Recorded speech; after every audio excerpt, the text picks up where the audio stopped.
Hey, what's good, people? This is episode 92. This is the Option Podcast. That guy over there, Bryan McDermand. The episode starts right now.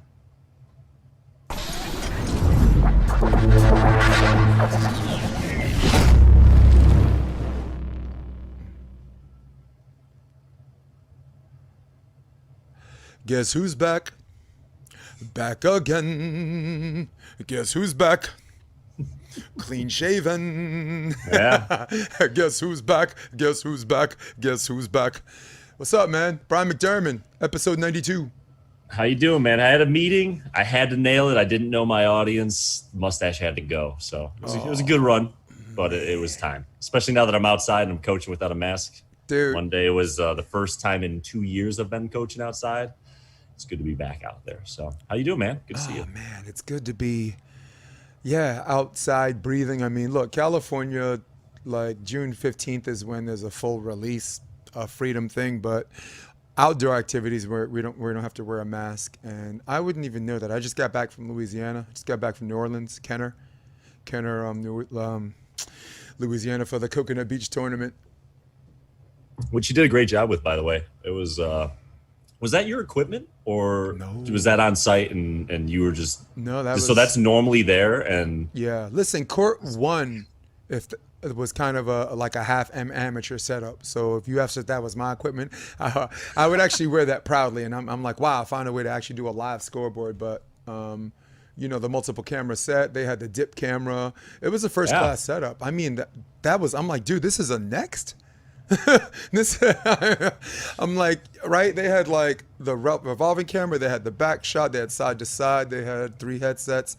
All they needed was a G like me to call it. I mean, I made some mistakes, but I think with them doing this for the first time on this level for a Next, I just want to defend them a little bit because there's been a lot of criticism too. Before I get to the good part, Bryan. Yeah, it's a first time setup for a Next. It looked like an NVL that had a lot of money. Like if the NVL had a bigger budget, that's how they would do it. They took the media stuff and they moved it down, so it's more intimate. So like the announcers and people aren't speaking from above like a hey-ho. It's just more intimate. Go ahead.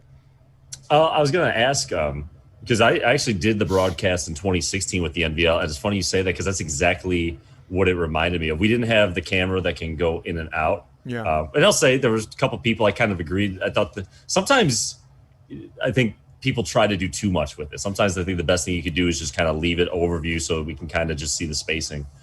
That being said, if that's the worst thing we have to criticize, I like the fact that they were getting close-ups. It was one of the things we were trying to do when I was part of that team was we always wanted to make sure, like, without making it too noisy, like how many up close and personal shots can we get in between the plays? Like you want to start getting players identifiable. That's how we brand our players. That's how we get the storylines. And, as far as I'm concerned, that, like you said, I think that's the biggest tournament for sand that we've had in the country since the end of 2019, right? I know we had the Champions Cup last year, but you want to talk about the size of it? It's the biggest tournament we've had in almost 2 years. And it was really cool to be able to follow a lot. I didn't get to watch all the games, but I watched quite a few of them, and it was exciting. Like good storylines. The quality was excellent. I mean, first of all, Rafa Rodriguez and Peter Marciniak put on a show.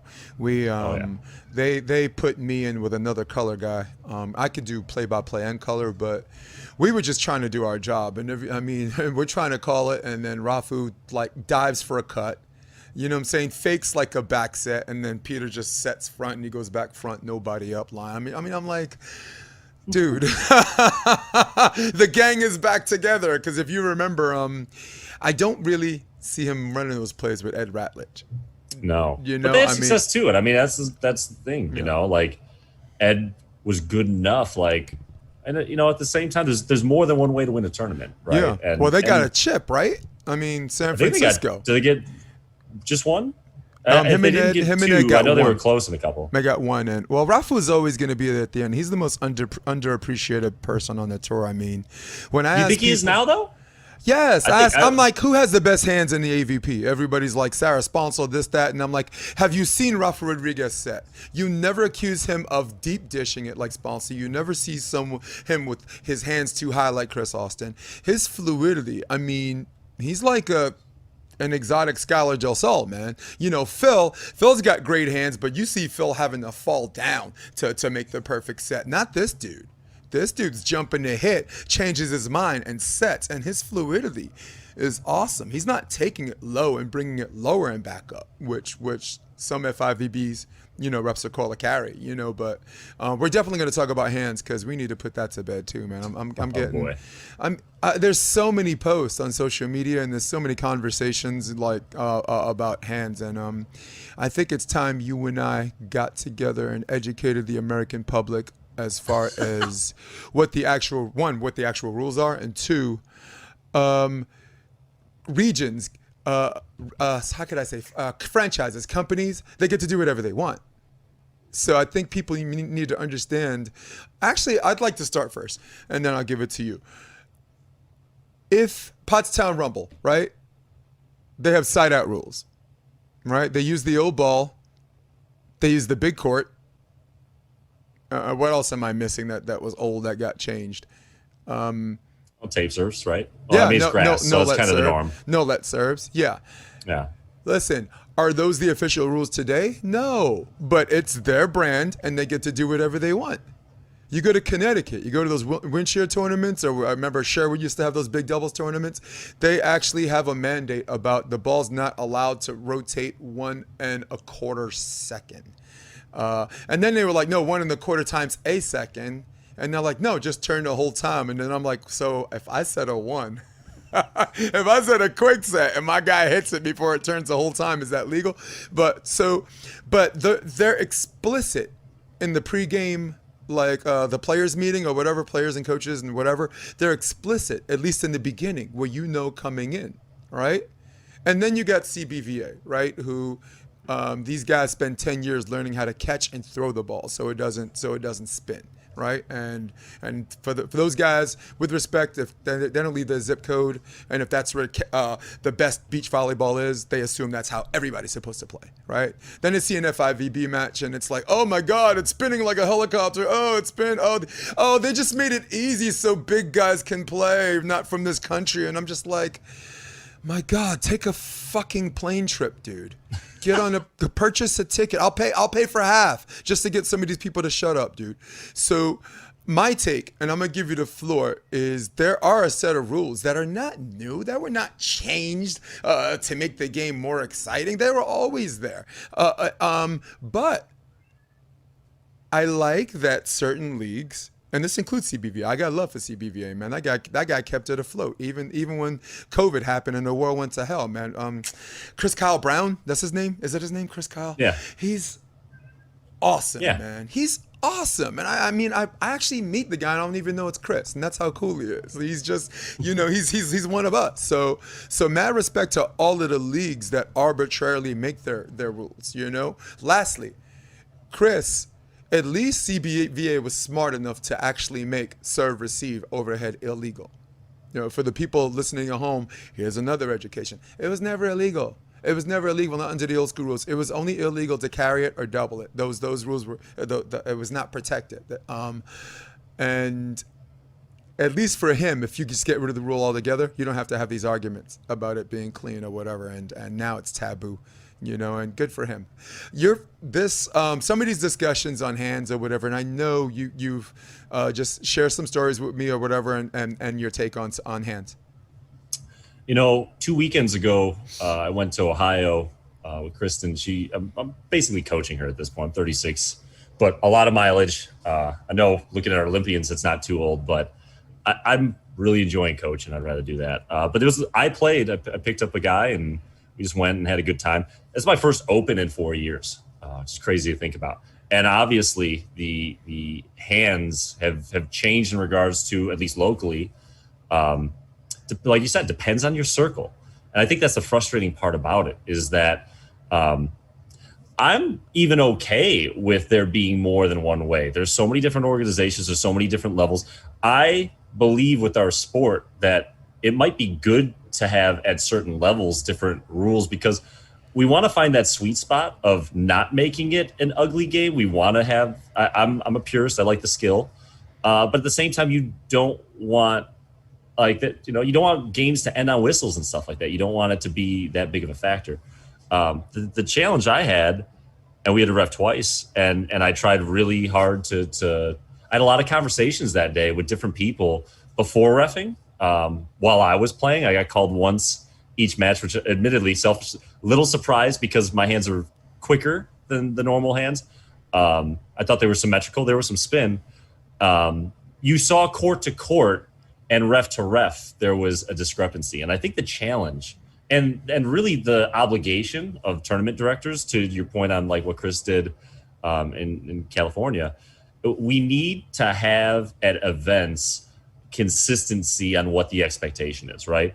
If we start a tournament and at the beginning at the players meeting, a director explains that we're going to be a little more old school. They want it to be about spin. They want it to be about, how clean the ball looks when it comes out. As long as the expectation is set and both teams are held to the same level, I got no problem with that, whether I like that or not. If people are like, we're going to be a little less picky on the spin, but it's about where the hands are, the symmetry of it, I got no problem with that either.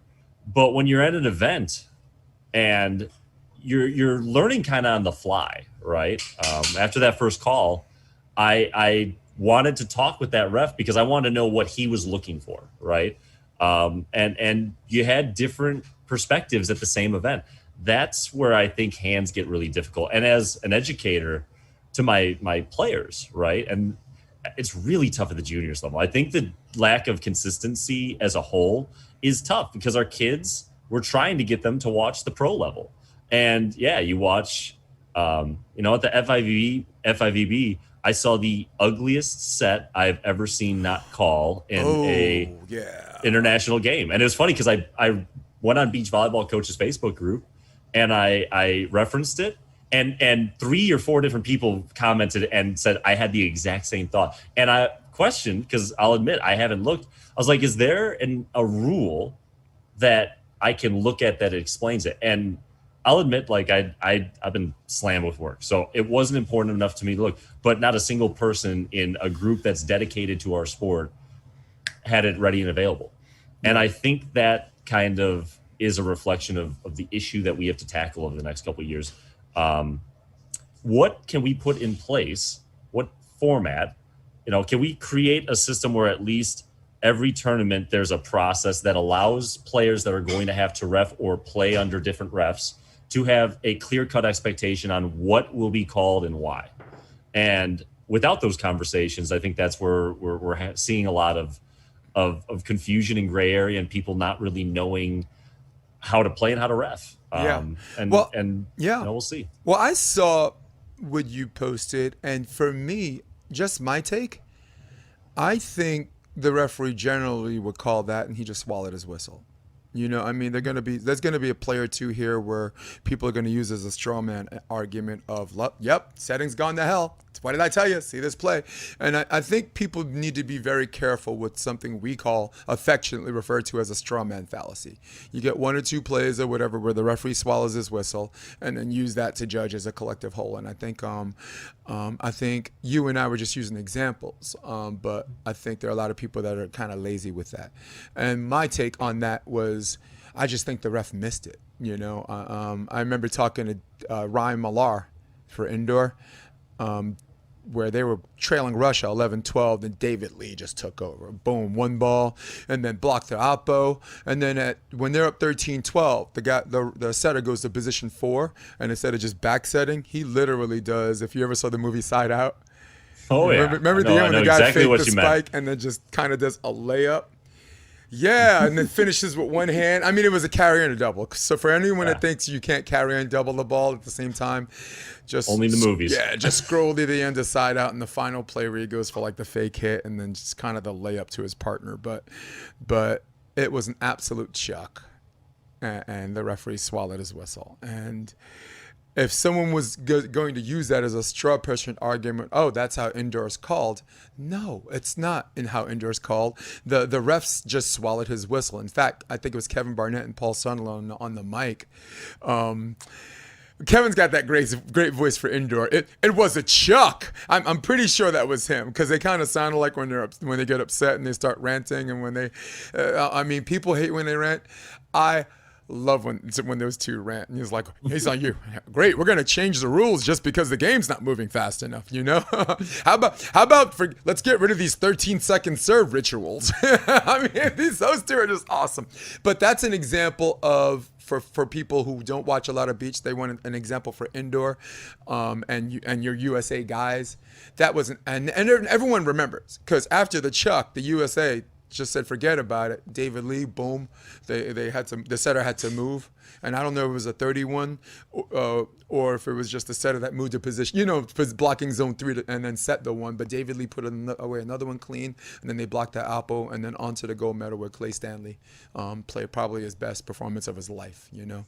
I got Riley Salmon coming on next week too, and I thought he was solely responsible for winning game 5 against Serbia Montenegro, which made the Russia game possible.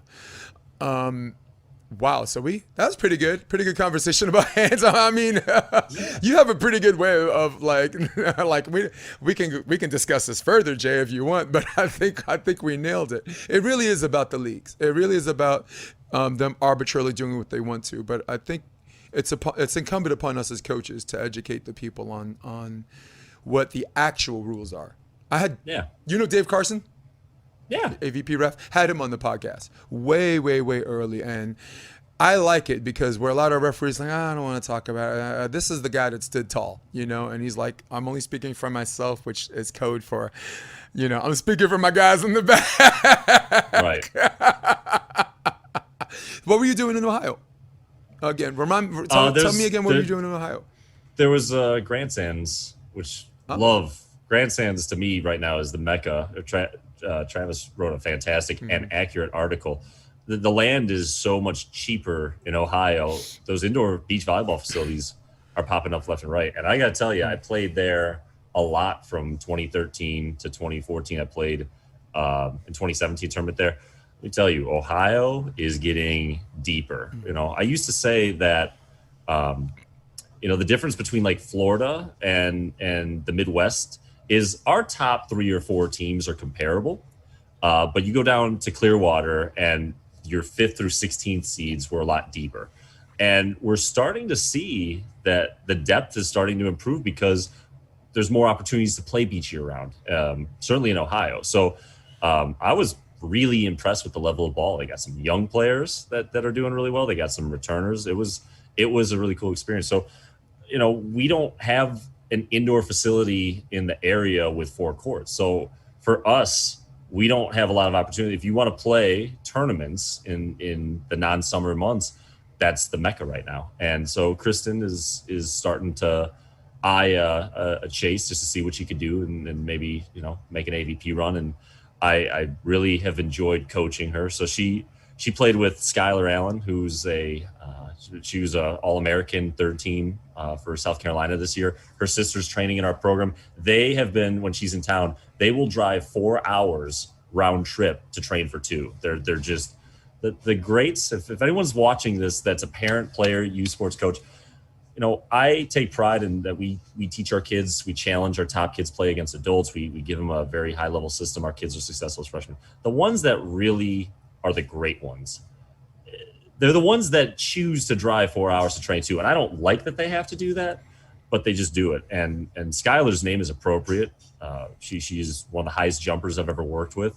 And it was really fun. We got knocked out early, which I've been competing. So I was kind of expecting as much as I always think I got a puncher's chance. It clearly wasn't the case.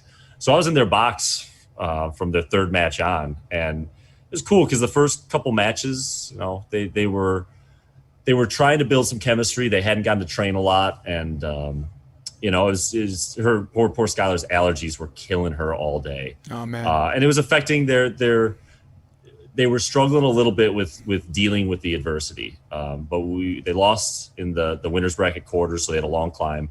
and we let them cool down for 5-10 minutes. We had a talk, and it was so fun. Every single match, them getting better. And so we just went to play a tournament. Ohio people are super nice. Shout out to the Westercams. Their facility is second to none for indoor sand as far as I'm concerned. There might be some equal, but no better. And look forward. We're actually going back there this Saturday. There's a big tournament in Chicago, but it's not AVP sanctioned. And so Kristen's gonna do another tournament with one of the girls she met there, and I'm not gonna play this one. I'm just gonna enjoy it.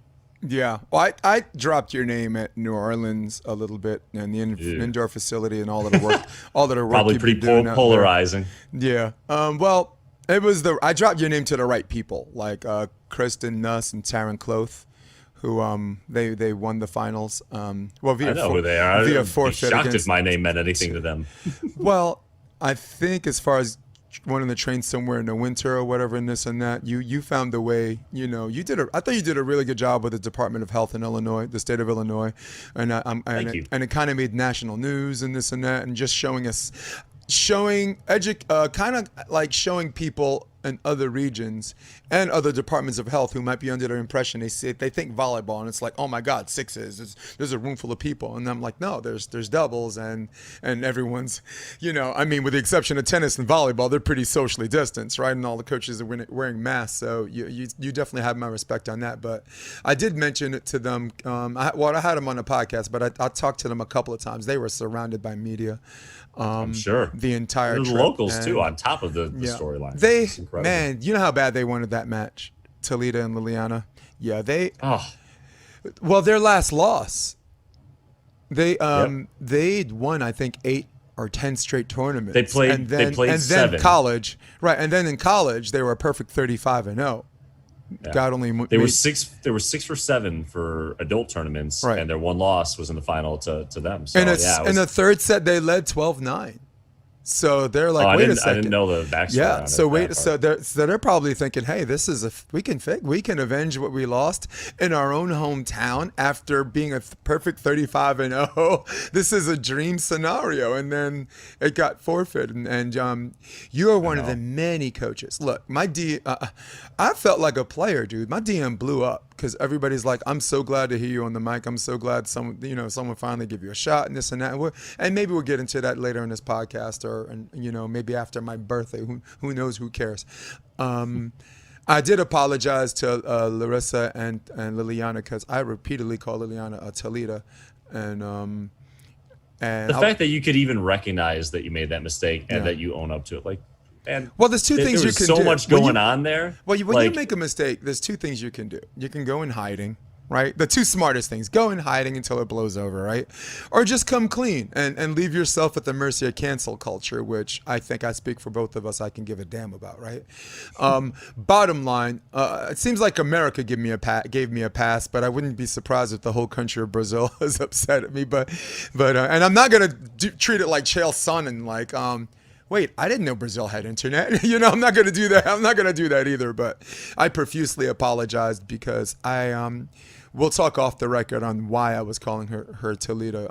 Let's just say a couple of players were having some fun with me, and I didn't know it. But again, strawman fallacy. I'm not going to use this one little thing and then dismiss the other 19 things. We don't have to play a perfect game and dwell on that cutty that was a little wide, man. Don't worry about it. You did really well. It was really enjoyable to watch the broadcast. And the feedback, it was good. Bryan, and the feedback. I had literally had someone say, no offense to the other broadcasters, but they loved my analytical. They loved me explaining goofy foot and why, like, some adults keep the lefty approach and this and that, which you and I as coaches, we're definitely going to delve into, like, what coaches' responsibilities are for coaching adults. Not your wheelhouse, but I know you have a take on that. You're all about them kids. So I coach adults. Actually, good. So Amy, right? Was Amy one of them? Amy Troutman? What the hell's her name? Oh, tall, skinny girl. Yeah, Amy. Yeah. So Amy. Yeah, Amy joined in like November, and that's when we had 2 months of only one-on-ones. And normally I kind of force only an hour, because I think once we get, it's not cheap to do one-on-ones. I made it cheaper. I made it only $40 an hour, which is less than I usually rent the courts out. Right. But I knew for those 2 months that if I made it the premium price, that it was better for me. It wasn't about the quality per hour. I just need to make as much as possible those months. So, not all my families come from money where they could just throw 100 an hour, right? And I was literally not allowed to put two siblings on the same court. I had to have Kristen work on one court with them and me on the other. And I know people are going to say that's crazy.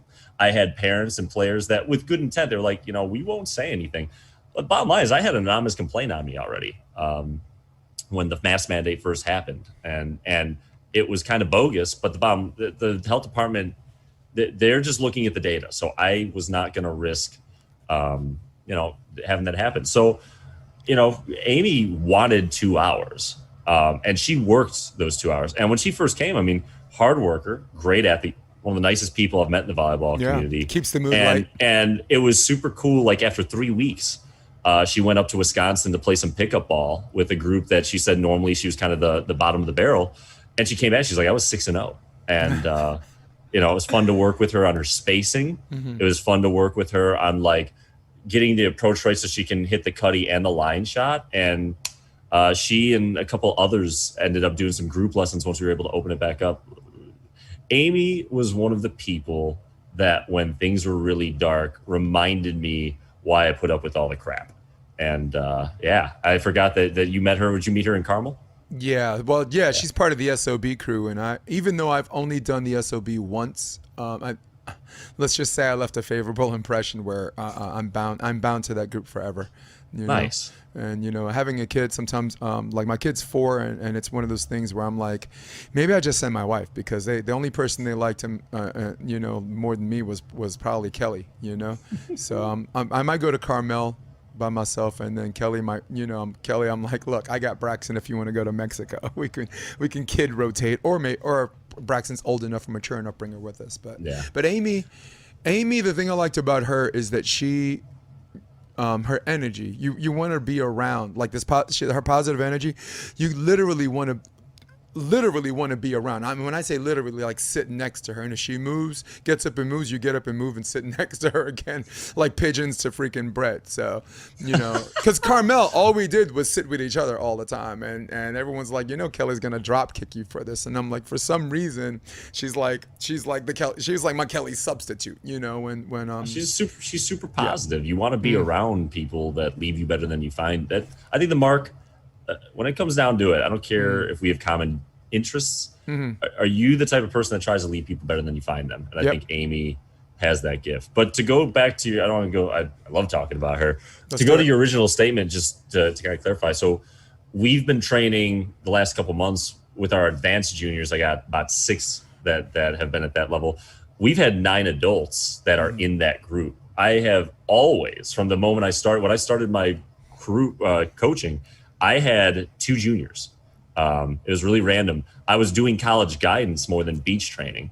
I was doing a blog, and this mom of a player that was going to play at Stetson, she saw my blog and didn't realize we lived 20 minutes apart, completely random. Okay. And she's like, I've got this daughter, Emily Carroll, who's going to Stetson, and nice. Yep. we're looking for a new training opportunity. Mm-hmm. So it was literally her.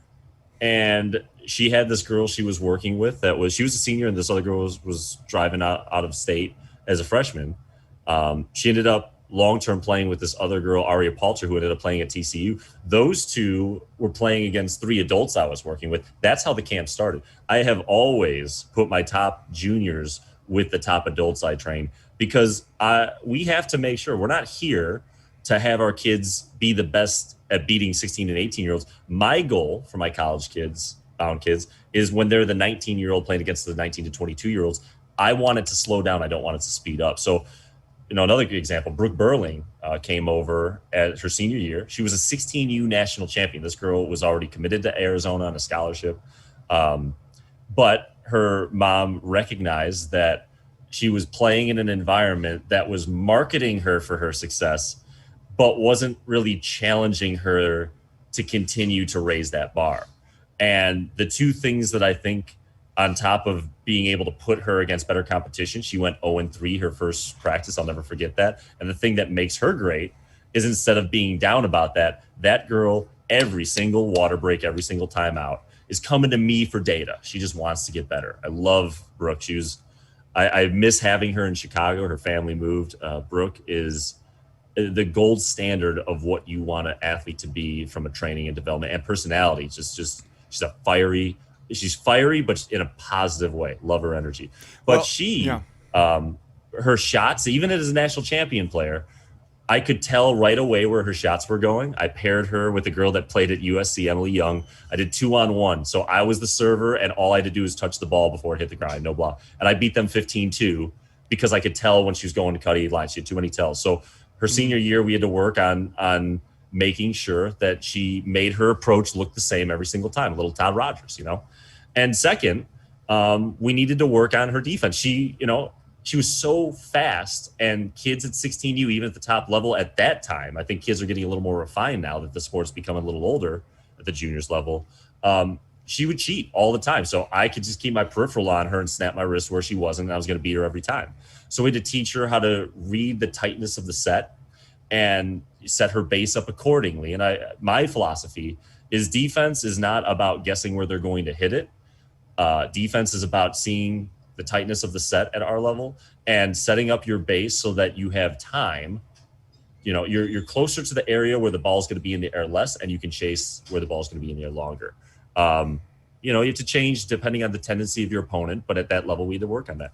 And Brooke was phenomenal her senior year. So, we absolutely work, we've got 9 of the top adults, so not all of them, but most of the top adults in Chicago. Mm-hmm. And it's fun for them because as good as they are, they want to keep getting coached. We got some as young as 22 that just got out of college, and we got some in their 40s, but they're veteran. And it's cool because, we got 4 girls that are over 6 foot, and we have to play them differently than we play our 5'5" women that are super crafty and shot. And I love having all the different looks in the gym so that our kids are starting to understand, how do you play shooters versus hitters? How do you play hitters that dominate out of the middle versus on the pin?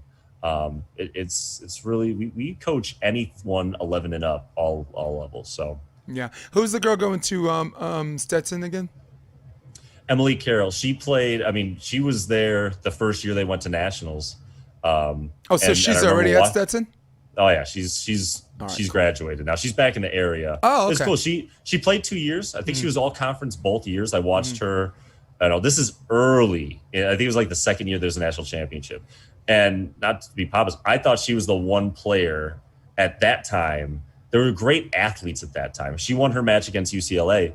I forget, they had one of their best indoor players playing, but she was the only one that actually pulled, like an actual big. She was the only one that I thought was like setting and shooting the way that we want to, Yeah. And she transferred out after 2 years. I think she burnt out. I remember her senior year, she played 22 tournaments all around the country. She was just, I think she needed some time to just be a college student. And it's been so cool the last 2 years. She's back in the area. She got that fire again. Yeah, and Stetson's doing some good things, man. Stetson, look, the coaching at Stetson's really, really good. They have a good recruiting base, and I'm not sure exactly sure where Jackie Silva is these days, whether she was at Stetson or FIU or somewhere else. But whoever they got there, man, she got sent there a good player, but 10 months out of the year, got that good coaching, and I think they the ones that upset USC the first round in 2019, or was it FIU? Yeah, it was Stetson, right? That was back when. Here's actually a video. She was going by that point. Here's a video of one of my girls. I was formerly with Endless Summer. I was with them for 5 years, and this is Finley Rollins. Watch this girl. Going to Stetson. So she's the one going to hit the option. She's just this bouncy little girl and just murders the ball and maximizes like her use, her snap or whatever. And it almost looked like it didn't even clear the net, like she hit it on her side, like 10-foot line. So she's going. With that arm, where's the block? Yeah. It all happened too fast. Like, I'll show you again. I just want you to appreciate the wind on this. So let me go back.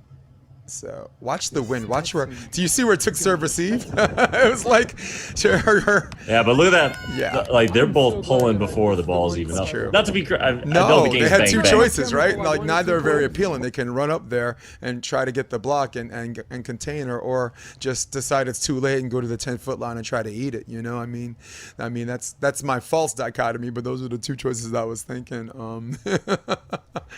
Nice arm though. Yeah. God, we mentioned. All right, so there's two things I think coaching juniors and adults have in common. Presenting them their options mentally, right? Like someone doesn't think they can get a ball or whatever. And we had this conversation aboard. Like if you go for it, you miss. It's 15% chance you whatever. But if you don't go at all, right, it's zero. So that same level of relentless pursuit and that mentality can be coached on the adult and juniors level. Now, here's where I think the division is. If a junior has a bad habit, I think it's more appropriate for a coach to tear down and rebuild than it is for adults, only if the habit the adult has works for them. For example, all right, got a training group, Rob McLean or whatever, because I was going to use someone else, but I don't want to out them. Oz Borges, Rob DiAurora, where Rob is running the practice that day, because some days I run it, some days Oz runs it. Like whoever runs, it's a co-op, right? Whoever's doing the drills, they run it. So Rob was doing kind of like left knee, right knee, like on the short thing, hit the knee first and pass or whatever. I traditionally, and I was jumping in on this when I wasn't coaching, I was doing a jump in. So I traditionally don't use my knee. I've never used my knee. I was the only player that didn't use knee pads. If you ever watched Coach Karai play indoor, he was someone that didn't do knee first. He just came up and he crouched. And like everyone in the group is like, well, you use too much energy for this. It's easier this way. It's easier that way. And, I felt like everyone was cornering me. And I said, okay, guys, if this is the drill, and only if this is the drill, I'll do it. But if the drill is about something else, if it's about transition and this and that, y'all need to back up.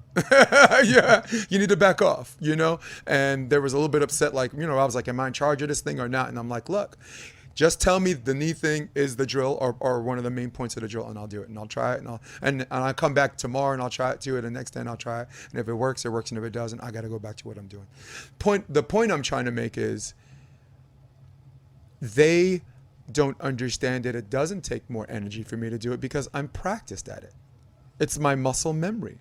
So of course it's not going to take more energy. If I was asking them to do it my way, yeah. And that's how about just a more broad example, right?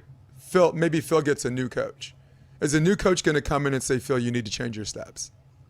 No. He has something that's something out of tradition's sake that defies the way, the one way everyone thinks you're supposed to do it. And he's already at an age, he ain't changing his steps. And what he has works. I mean, it defies all studies, all of these ridiculous, lazy, small sample studies of biomechanics in volleyball. But that's the one difference where I think coaches, or especially players who become coaches, it's just a fucking ride, need to be careful. Sometimes if it works for that person, and if it's not, and if you don't see it in a projected future that it's going to hurt them, that some things you got to leave alone with adults. The floor is yours. I mean, I'll even go a little bit. I'll give you an example. I got one girl that she's going to be a sophomore. Unfortunately, she had to pick one or the other, and she had to do indoor. Bree Haggerty is at UNC Wilmington. Love coaching her. Like, just one of my favorite people. I like everyone. She's up there with any of them in regards to, she's a hard worker. I love when you find someone that can be competitive but not live and die with, like, did I have a good day or a bad day? You know what I'm saying? Like she's super fiery on the court, but her results don't dictate her self-esteem, if that makes sense. So liberating. The most liberating feeling in the world. Sorry. Yeah, you're good. She passes so much more arm contact. Like she winds up and pops. And it drives me nuts in regards to the example it sets for the others, because I'm much about, like, especially hard driven, like I want to create the angle and let the ball do the work, or if it's something lofty, I want to use those legs. because every angle that I contact on that swing, if I miss one way or the other, it's not going to go where I want. And she is phenomenal. She's on it every time, right? Now, she was only a senior when I started to work with her, or a junior actually, as in high school. I wanted to change it aesthetically because of how it looked to me, but I couldn't deny the results. And so I don't even think it's about age so much as like, I agree with you at a certain level. Like if it's not working, we have to make sure that we don't put them in a position to develop habits that they get to a certain level and it creates a ceiling.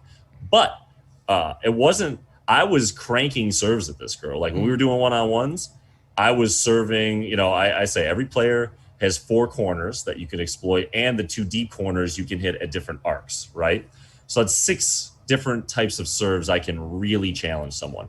And that girl passed every serve I could throw at her, no problem with her technique. Like, I don't, not in a pompous way, I don't think she's going to find someone that can serve a ball, you know, that much better than me that it's going to hurt her. So if it ain't broke, don't fix it. Now, you know, even with adults, if they have something that works, but there's a level that I can see, okay, it's working now, but I can exploit it at practice.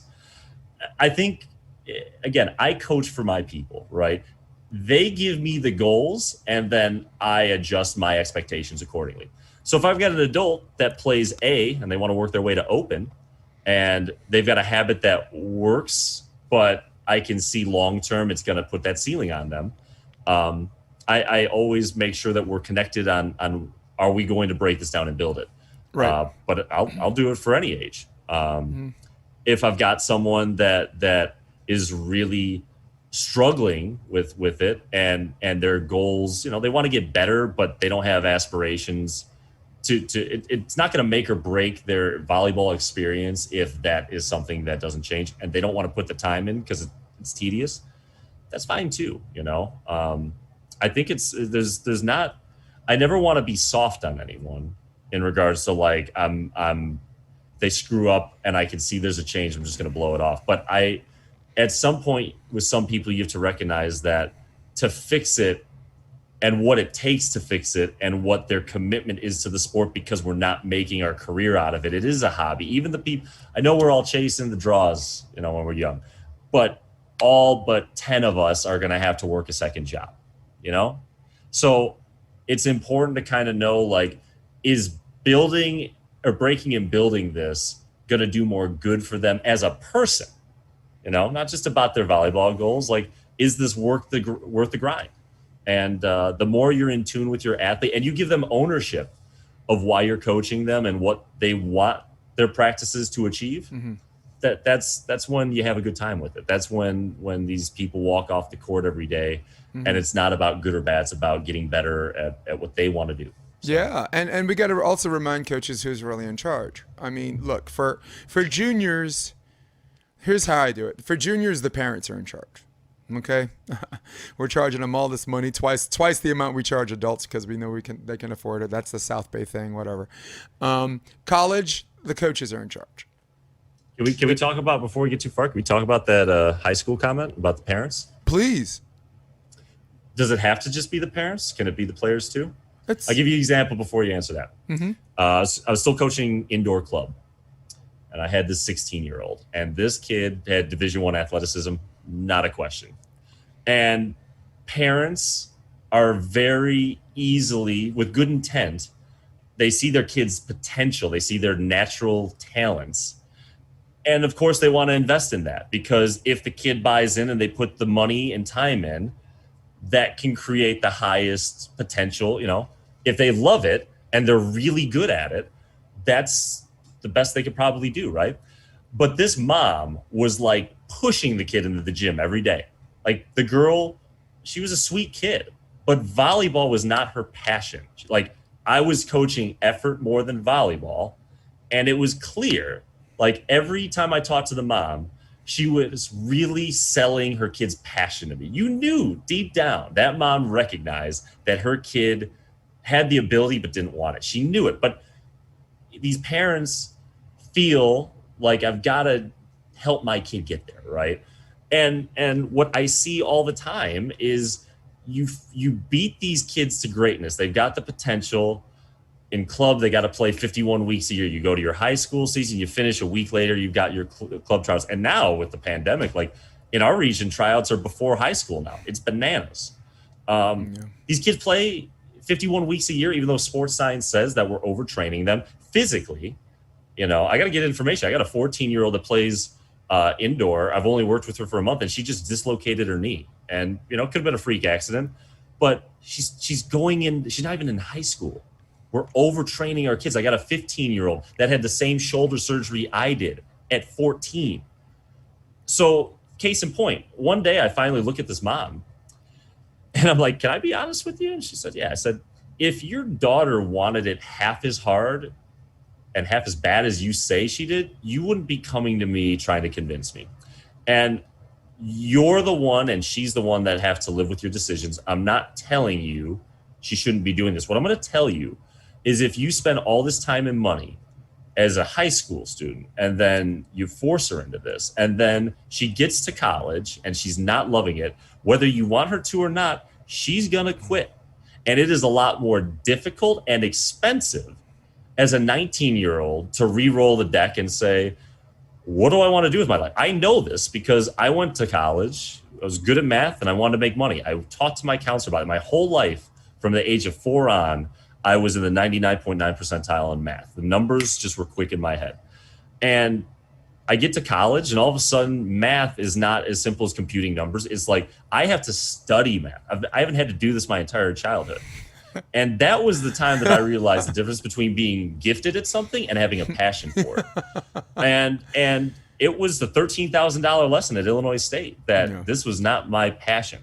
So what I told that mom is, if you find something she loves, even if she's not as good at it, if the work doesn't feel like work, it may take longer. It may not necessarily get the same potential as you want, but your kid's going to be happy and she's going to have a good experience. And it's a lot cheaper and easier to go into different hobbies now and figure it out so that by the time she gets to college, she kind of has a vision and direction on where she wants to go. 100%. So I agree. Don't get me wrong. The parents are cutting the check. They absolutely have to be part of the process. No, but what you're saying can't be ignored. I mean, I was just talking about net worth, like whatever. I can go to college, right? And I just said in the college team, the coaches are in charge. But at any time, the player wants to like lead the team and decide, you know what?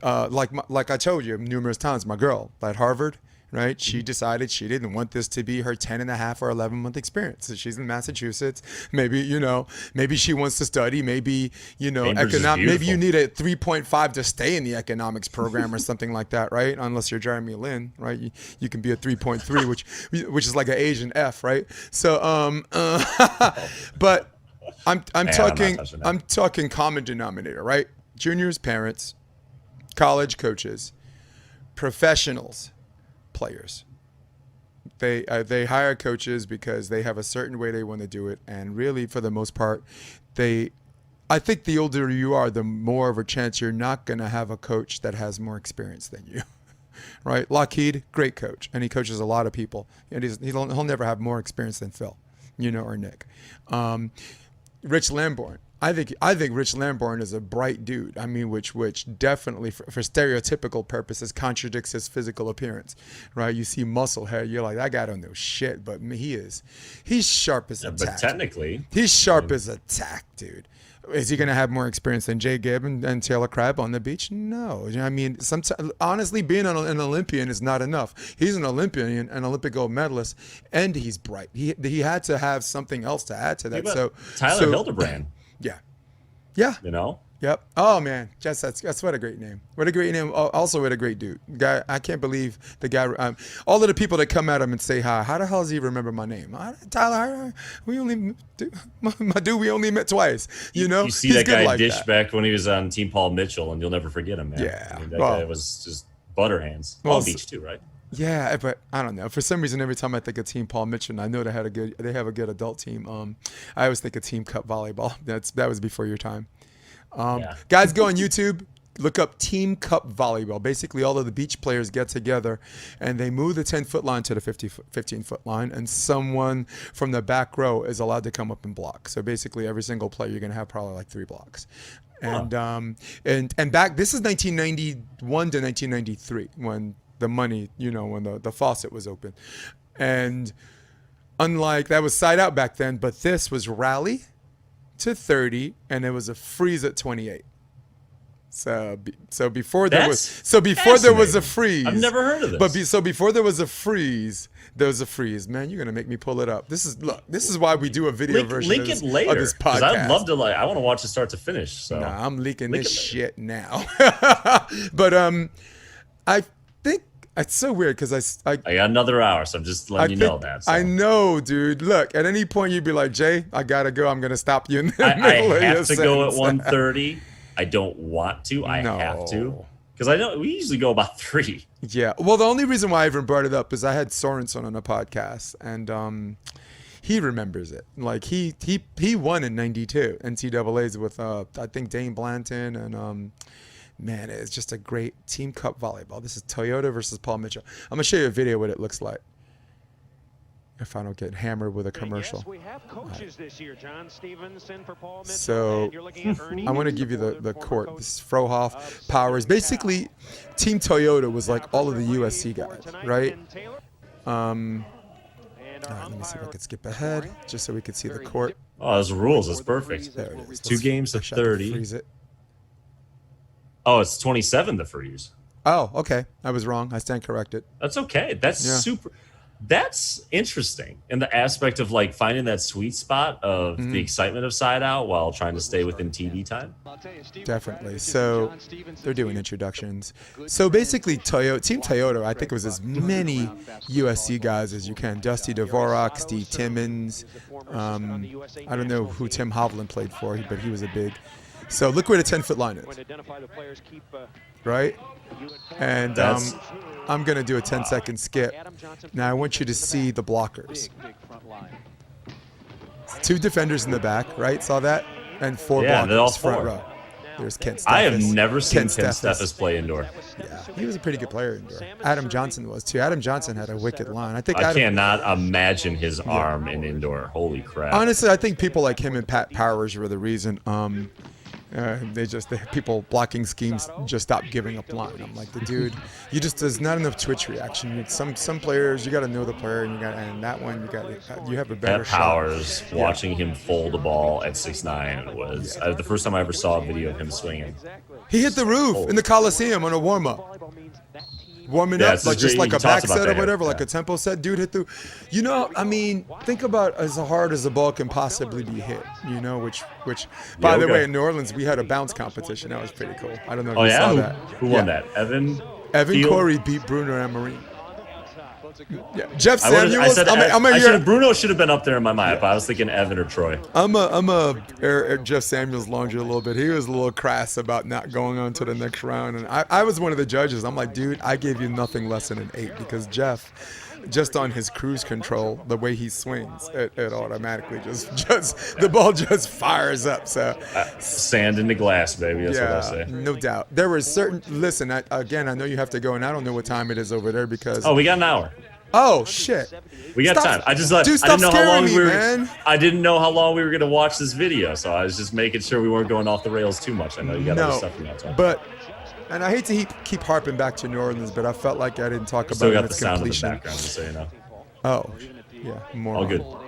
Like I said, I'm a freaking moron. But let me just X out of that. There you go. Evan Cory and Logan Weber, who my vote for most improved player of the year between him and Rafi Polis. They won that tournament in Ohio that I was at. They were both there. I'll tell you this. Every time there's a tournament, Evan Cory's in the semis or finals winning and losing. He's always there at the Blue Nose Athletics. I actually have a hat. I meant to wear it actually. I support him. He's got a clothing apparel. He's got I love his branding. I think that Blue Nose is brilliant. Yeah, absolutely brilliant. This kid that's betting on himself, and then when you bet on yourself, you still have to win, right? You show someone the product, but the product still got to be dope. He's doing it right, man. And there's a lurking variable, and I don't want to cheapen their victory. Marciniak had some cramping. He was on his one leg or whatever. Yeah. And it felt like the movie Troy when Hector was fighting Achilles, and then Hector slipped on a rock, and Achilles like, don't you dare cheapen my win. Get up like a man. Don't act like it don't hurt, But you couldn't ask for a better situation. He's Kenner. He's Kenner property of Kenner, Louisiana. And he's playing in Coconut Beach in the finals with the night lights. And at nighttime, Bryan, it's like New York or Hawaii. Like that humidity, that disgusting humidity you put up with during the day. At night is that nice warm wind. And you're like, wait, I'm not freezing my balls off right now. Like South Bay at night, I'm at American Junkie or I'm at Sharky's or whatever. You gotta wear some sleeves. It was awesome. Just a great scenario, and he got the last kill, to finish the game. Marciniak was incredible, even at taking half his superpowers away. The guy was still blocking. And eventually he got some of it back. He was doing sky balls to float serves and eventually went back to doing jump serves. So it's on TSV TV, guys, and if you YouTube AVP America, they actually have one whole file up already, 7.5 hours. So anybody wants to hear more of my voice, they rotated different commentators. Victoria Dennis was there. I think she's actually pretty decent. I think her production knowledge and skills are high IQ. She surprised the hell out of everybody, and I'm glad she's not phony either. Like she has this big smile on her face and this and that, and a lot of people act like that to seem real, but it's real. That's real. That's Victoria Dennis, and I'm gonna have her on a show maybe with John Ferrari if they come to Manhattan Beach. But I gotta pick before I leave New Orleans the best MC. Dave Shaw, the best MC I have ever met in my life, probably in any sport, certainly leaps and bounds for the sport of beach volleyball. This dude comes, he's on the microphone and I'm next to him. So he's like, dude, are you going to wear that Yankee hat? Is that how it's going to work all weekend? And everyone's looking at me. Does he know you? No, we met during the week. And we had a little drink together and discussed how we want to do it, the production team. And there's some off the scene stuff. I'm gonna talk to you off camera because it was this emotional journey that led to Friday just for me to actually get there. You have no idea, but a few key people know, but I'm not, because it was such a great weekend. I'm not Hater J. They call, what's his name? Dave Shaw was calling me Hater J the whole weekend. I'm not.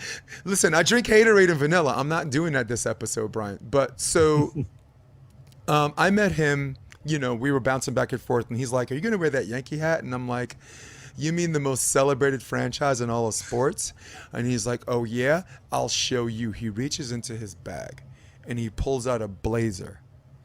And the blazer, like the feel of the blazer is like Oxford clothes. Anyone, I mean, you broke-ass people, Oxford clothes is basically $2,300 a suit, just to start before you start doing stuff with it.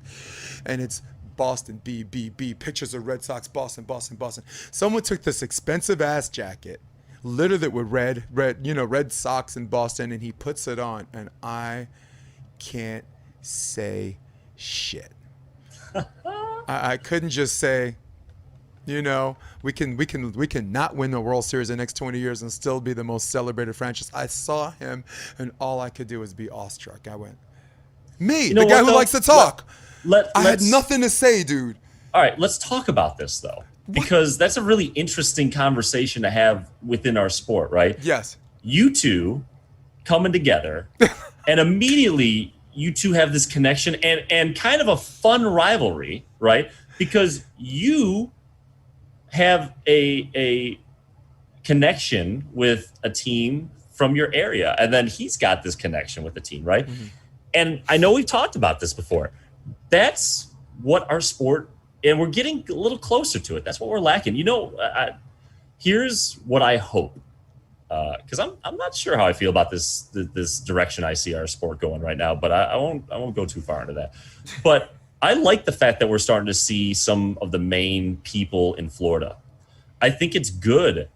I hope in the next 5 to 10 years we get this California-Florida storyline.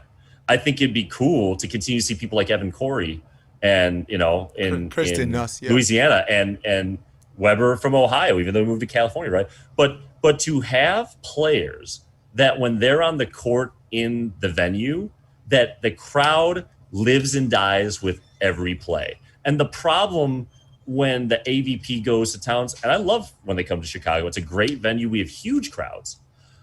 The McKibbins love it. Sorry, but on Sunday, you don't have a single team that definitively, like, the crowd is like excited when it goes well and agonizing when it goes down. And that's what makes live sports exciting, is when you feel the crowd pulling for a side. And we got that with the LSU duo and Evan this weekend. And I wish that the marketing people would take a look at this and say, again, I don't know the books, so I'm not saying that they're doing it wrong and I know how to do it right. What I'm saying is, you have an eye test. Is there a way for us to find more opportunities so that those last matches, we've got a crowd that's engaged in the outcome, right? Instead of only cheering when it's good volleyball. Because when you're in a final, especially if we're going to start having these 80-team tournaments that are done in 2 days, and you're going to see it, that's the one thing that Louisiana, I think we've got to address, is you don't want to have a final forfeit, and you don't want to have a final with one team. We're always going to wonder, what if Piotr was healthy? It doesn't take away from Weber and Cory's win. I think it's a testament to their endurance. And I think it's, if I'm a young team right now, I'm excited for these big tournaments because it gives me a better chance. If I'm a better athlete, even if someone's a better player, because I differentiate those two things. I just talked to my kids today. Some of my kids, it was the first time playing outside. And even at 8:30 to 10:30 in June, like, it was pretty humid out. And these kids were struggling. I said, girls, you got to teach yourself. You got to understand that these tournaments, it's not who's best on paper. It's who can dig deep and find their best after 6+ matches, right? Who's going to, the last 90 minutes, be able to perform. And we got to find a way to not have these finals with these asterisks next to them. We got to find a way to make those finals. That should be the match that's like the most riveting and exciting. Mm-hmm. And we got to find that sweet spot. And I like it because it was a hot button issue, but and the cool thing was, it wasn't a hot button harsh criticism. Like people weren't using this as the thing that dominated the whole weekend. It definitely dominated the end. And you're straw man. This is where, you know what I mean? Yeah. Like it could be an exception. Maybe this is, it was an early tournament of the year. The humidity. What was, I know some of those players were from Florida and other places. It doesn't matter. Those to play 9 matches or 8 matches in 2 days, it's taxing. Do you remember when LeBron James cramped up? Remember the San Antonio game? They didn't whatever. And it really, as a volleyball player, I felt like our industry. You had a lot of people that haven't had that injury, and he's a baby. And if you've ever cramped, like, you would never take that take, because you could be the toughest guy when your calf is on the other side of your leg and you can't move without your leg. Basically, your body's telling you you're done. It makes cowards of us all. Yeah. It makes cowards of us all. Well, it shows our mortality. We're not invincible. No. We've got a certain amount of mileage. Some people take care of their bodies. We do our natural oil changes and tune-ups. I would never accuse anybody of not being professional, but look, you go into a next. Don't think it's like a gold series where if you just like keep winning, you only have to win 5 total matches to win the whole thing. Okay, that's a next, dude. That's a next that got pushed 2.5 hours back. Day 1 got pushed 2.5 hours back. So in a perfect world, the winners that had a bye probably should have played at the Nightlights that first match, and then probably would only have to play 4 matches the next day, which some people think is still not manageable. But man, you got to get over that. That's the one thing. And the second thing, and this is why you and me disagree a little bit on this, if not a lot bit. I brought up the LeBron reference because LeBron cramps up because he goes 100%. He goes like he's playing for a contract, like he doesn't have his contract. That's why, even though Jordan's the GOAT, LeBron's my GOAT, right now. But my question is this: didn't Monty Ginobili? Doesn't he go 100%? Right? Did he cramp up? No. You know, doesn't Tony Parker go 100%? Dribble, right? Did he cramp up? No. Did Evan Cory and Logan Webber, did they not go 100%? Logan Webber's actually jump serving the entire tournament and running up to block. Did he cramp up? No. All I can say is that stuff happens. I'm not accusing like the Brazilians or Peter for not being physically prepared because, like you said, sometimes dehydration is a tricky thing, right? Big Mike Grasselli from Colorado. They call him Big Mike. He's got muscles in places I don't have places, and I'm like, there's no freaking way that guy's gonna last the whole tournament with all that, right? Muscles need oxygen. Like you'll see a lot of boxers shed some weight, you know, even for heavyweight. And I'm like, there's no way that dude's gonna last the whole tournament. It's just a freaky thing. Please chime in. Let's go a little further with that. Like, you know, and this name probably won't mean a lot to people outside of Chicago for Beach. Ryan Stuntz, he was the libero for Lewis when they won their controversial championship in 03. He played Beach for about 4 years here before he moved to Minnesota. And he was one of the best players back then. Now, he had cramping issues. And I will tell you, he took magnesium pills. He did the science. He did the research to figure out what can I do. And some people, I feel, just are they're I don't know the word for it. Their body chemistry does not allow for them to go a certain amount before it's going to shut down, you know? And you know, there's another player locally, I'm not going to name him because, you know, he's still new enough and he played in Ohio. He went further and he didn't have, it's the first time I looked at him, I was like, hey, you went the distance and you didn't cramp. But he's had cramping, like he's gone to the hospital. And it's not a lack of preparation. Some people are different. And again, I'm not saying, I'm sure the old school players are loving the idea of, you know, they've for years been talking about like, you know, what we have to do is side out in these 3-hour matches. I get that. I also think that, again, I'm not saying that beach volleyball part of the culture is the endurance. I don't care what shape you're in. And I'm not, you know, again, Cory and Logan, they're young. It's going to start catering to the young players if we're dealing with 4+ matches on multiple days in a row. And particularly the young players that play in that region, right? I mean, there's a reason why Evan Cory wasn't feeling it. He lives there. He trains there. You know, I know a lot of these people move and they have these training groups and this and that. And then there are people who just get more from like just acute training, like Qatar, to my knowledge, because I talk to people from Ghana, West Africa, Mamdou is a coach out there. They don't do training groups.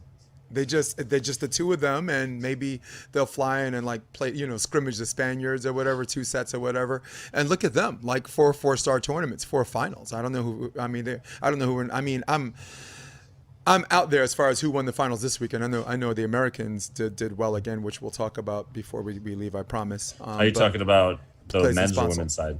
But well, I know Claes and Sponcil won.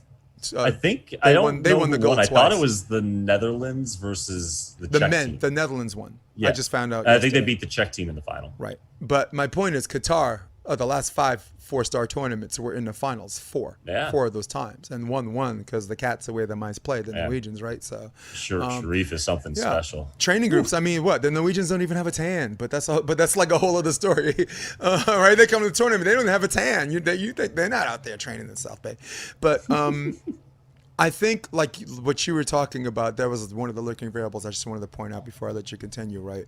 I think Cory trains out there. He's used to the humidity. And mixed martial artists, if they go to Mexico and if they don't have good altitude training, a good fighter, a smart fighter will go out there for his 8-week training camp instead of training like here in Temecula or this, you know, Redondo or whatever. Like Fabricio Verdum lives in Redondo, but when he fought Cain Velasquez for the MMA heavyweight title, he did his entire training camp out there, and Velasquez didn't.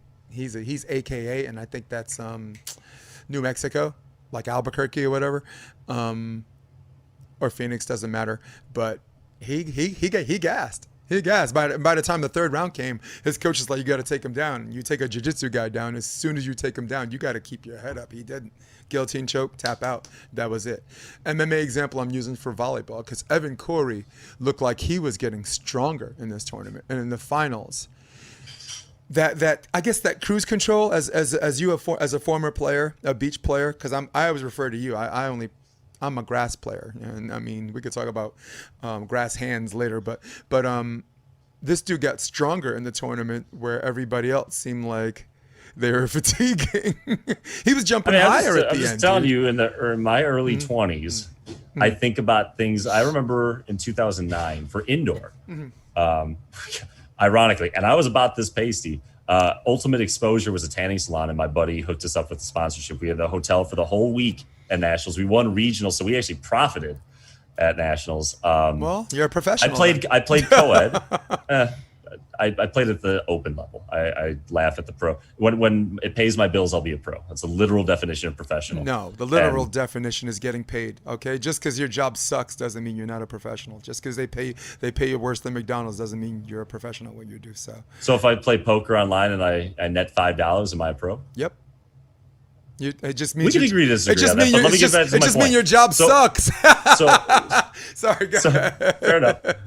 So we have different opinions on what professional, like the quality of it, right? So I don't know someone I would consider pro. I think there's don't people let that me think drive they're us pro. off the cliff, man. Steer us back. You had a point. Please steer us back. So I almost took both our asses off. I played 2 days. I think we played 8 full matches of co-ed. We had 2 days off, and we had 7 guys, and we ended up making it to gold. We beat the team in the first round 25-12, and we lost in 3. Can't tell you to this day what happened there. And we went the distance to the national championship.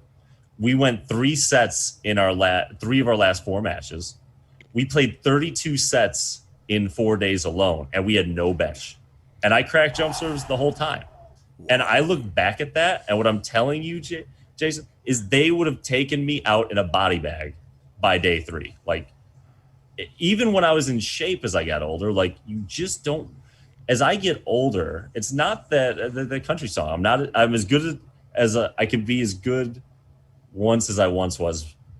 No, I'm not as good as I once was, but I'm as good once as I ever was, right? I can go and play with the top guys in Chicago and do my stretching routine and go all out, and I can hang. And the next day I just don't recover the same way. And I just, especially with a lot of our players who take care of their bodies at 30 and 40, I'm not saying that there isn't a level of endurance, but I think when you're talking about 9 matches in 2 days, I think we're getting to a point where the question, I'm not saying it's going to be a problem. I agree. But we have to keep an eye on. If we have 2 or 3 more events like this, and every final is who survives instead of whose best is better, there's going to be a point where it's going to make it more difficult. If the goal is to get interest in a TV, well, who's going to tune in for a final to watch someone just hobbling and trying to find bells and whistles on how to perform? One of the greatest performances I ever saw was, I think, Raquel in Florida. She was playing Kaya in the NVL, and they were in a final. I forget. I think they might have been playing Pre and I don't know who Pre. She played with multiple partners that year. I don't remember. She's a hit woman for hire. She made a move, and I'm pretty sure she tore her meniscus. I mean, she was on one leg, and she I-formationed just like Karch and Lambo, and ended up pulling it out. Right? Did they win? Yeah. It was incredible. I think they forfeited because she coached Marina and Kim, and that was the first event that they won. That's why it was so special. Well, the next tournament. Sorry, Kristen was, she's remembered because she was there. No, it's all good. Yeah, because that the Hildreth, point being, it was incredible because I can't think of a time in person that I've seen that the team hobbled, just figured it out IQ-wise, right? It's for every one of those stories, you've seen 50 games where it's like kind of watching a wrestling match where one guy's kind of carrying the other one to make it more exciting.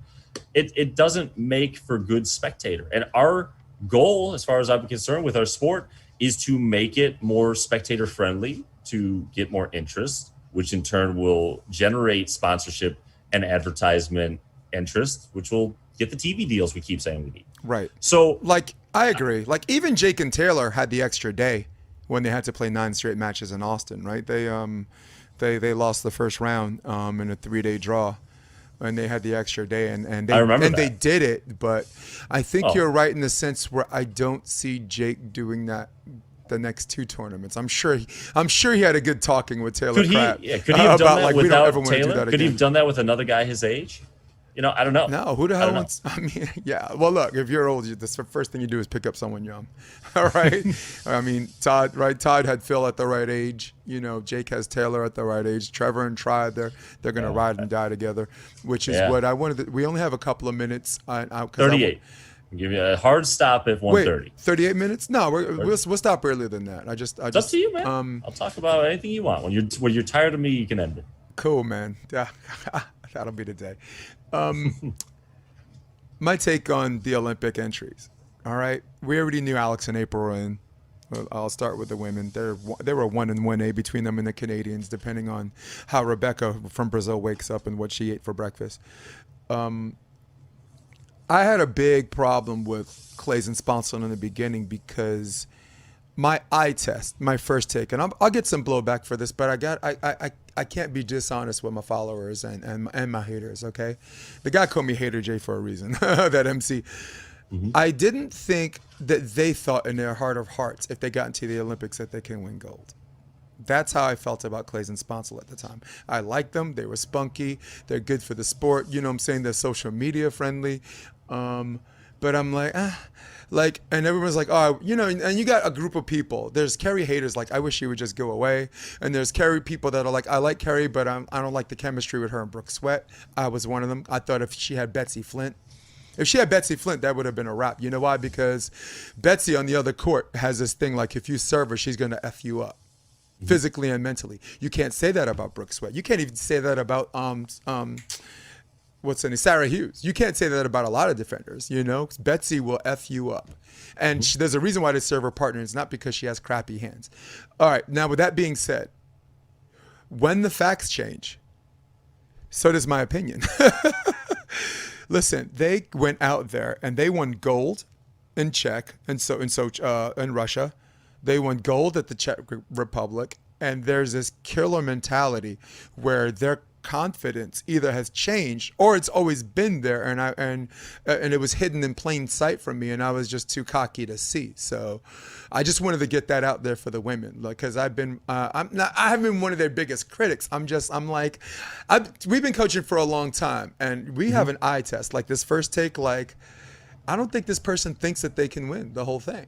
But now I'm like, not only can they do that, I think that they believe that they can beat the Canadians and anyone else who gets in their way.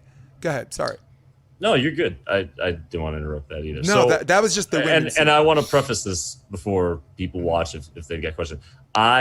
With everything going on with running my facility and the pandemic, Cancun was really the first time in a couple of years I started to pay attention again. But I've been watching. Lock in. So right. it's been cool to really see the international level. It's exciting. But to your point about, like, they didn't think they could win, and I've been reading a lot of volley talk, which I don't know if that's a good idea or not. You're a celebrity. Come on, and you're on there. And the thing they mentioned your name. Sorry. The thing that gets me a little fired up when we're not the ones in the arena is it about that they didn't think that they could win, or that they were in uncharted waters, right? And it's amazing. I'm starting to TikTok to do youth sports, or just sports stuff in general. As a coach, I want to start giving these nuggets of just philosophy about competing, right? And I think it's really easy when we're watching in real time to look at a team and see they're doing A when in hindsight B would be more successful. And what I was hearing a lot about Sponcil was like, she's not as aggressive as she used to be, right? And we pretend, or we forget, that you're playing against other world-class athletes. Like, these people, it's like watching pro sports and listening to local media, and 108 years and the Cubs win a World Series, and within 2 or 3 years, we're just bashing them again. And we act like, well, if they just did A, B, and C, they'd be winning World Series. And it's like, hey, there's 29 other teams in the country with other world-class athletes and world-class administration. Oh, hold on. I think I'm coming right back in 10 seconds. Yeah. I think Chris locked herself out. Sorry about that. That's all right.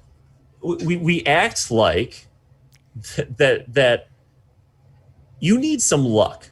If opportunity is where preparation, or if luck is where opportunity meets preparation, you got to do your half. You got to prepare. You got to put the work in, right? But you need things to fall in your favor. You need other people to not have those things bounce their way. You need them to not make the right counters, right? Especially at this level when everyone everyone's great. So yeah, there were moments where they looked like a 24 and 25-year-old that had never qualified for the Olympics. It was their first run at it, right? Mm-hmm. And maybe it wasn't that they didn't believe. Maybe it wasn't that Sponcil was intentionally being passive. They're figuring out what works and what doesn't, right? Yeah. And maybe it took getting really close, but at the end of the day, close doesn't change the gap. And they get done with Cancun. They got 2 tournaments left. And they look at each other and they're like, we got nothing. Like, we're going to do it or we're not. So forget the treasure feeling. And just go. Yeah. And when a team plays and they're focused on just balling instead of like, are we going to qualify? Or are we not? And all of a sudden things start working that weren't working before. And you get that momentum going. And it's like, hey, I don't care if we're going to, like, the best, when we're in the zone, it's not that we don't make the same mistakes. It's how we respond to it. I remember watching Jeremy K. Spears' first win. And I knew. Oh, in Seattle. Well, you say you can't know. I knew he was going to win because Mike was picking him up. And every single time that a play didn't go his way, versus previous matches, I'd watch him in the semis and the finals, and you could see the tension. Like, oh, I'm so close, but it didn't go the way I wanted that play. And then you're carrying it. And you saw that day, he was like, next ball, next ball, next ball. He was just possessed on battling for every individual point. And I think with Claes and Sponcil, you saw them get that, they hit their stride. And yeah, so happy for them. When I don't want to go into specifics with it, I'm just going to say this. I was so excited for them. The Vegas odds, if you had made odds when Hughes and Claes broke up and the rumors on why they broke up and what they were playing like, if you had said at that point that Claes was going to be the one going to the Olympics, what could you get odds on that? I mean, my girl would have took everybody's money. She was like, look, everyone's talking about like Sarah Hughes at the time was the next Misty May, and that's a lot of pressure and this and that. But my girl was like, who's also named Kelly, by the way. What about Kelly? She just kept saying, watch. My girl, I'm telling you, dead up. She's honestly, Kelly, my girl's the only reason why I even try to reach out to Kelly Claes to come on the podcast. Because me, I'm like, you know me, I'm like, I only want people on here, 1, who are interesting, and 2, who are interested. Like, if you're not interested, that's okay. They're right. It's a big volleyball world, right? Especially out of the zip code. But sorry to interrupt. But I just want to say that my girl would have took everybody's money. Yeah, the thing that I'm really happy about is, again, like, you know what? Again, whether they had succeeded or not, like, they're in the arena, and maybe I'm just getting older. It really bothers me when I watch people that aren't in the arena. These girls are 24 and 25. At worst, they're going to be the number 3 or 4 team in the entire country. And we're sitting here saying, well, they just need to do this, that, and the other because they're taking 9ths in the world. I know. Like we have to be realistic that no matter how hard everyone plays, if I got 4 kids that are competing and they do everything that I ask them to do, they compete so hard, there's no point where I'm going to blow the whistle and stop the play and say, you both get a point. That's the beauty of sports. Like, my dad was my first coach. Right? There can only be one. Yeah. My dad, I like sports. My dad was my first youth sports coach that I mean, he's my hero. I didn't realize growing up that I was going to do what he did. He's a volunteer for my basketball team. And one of the things he talked about, we were big fish in a small pond, a small Catholic school league. We won 99 and 28. I remember the record. He kept stats, kind of sick. He was pretty competitive. But he's like, sports is most kids' first experience with failure. It's the first time in a lot of kids' lives that they pursue a goal and they're going to fall short. Yeah. And teaching them how to deal with that.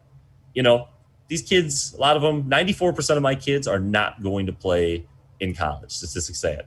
But we can teach them how to deal with adversity in a manner that will benefit them in their relationships. It'll benefit them in their education. It'll benefit them in their careers. Yeah, and how they teach others.